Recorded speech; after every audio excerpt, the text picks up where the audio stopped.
আসসালামু আলাইকুম বন্ধুগণ, আপনারা কেমন আছেন সবাই?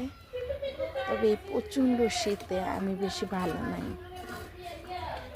যাই হোক, আলহামদুলিল্লাহ গ্রামে আসছি, যেহেতু এত শীতের মধ্যে কষ্ট তো একটু করতেই হবে, কিছুই করার নাই, মেনে নিতে হবে।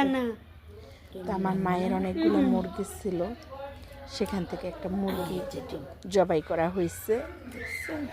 একটা মুরগিটার ভিতরে অনেকগুলো ডিম হয়েছে।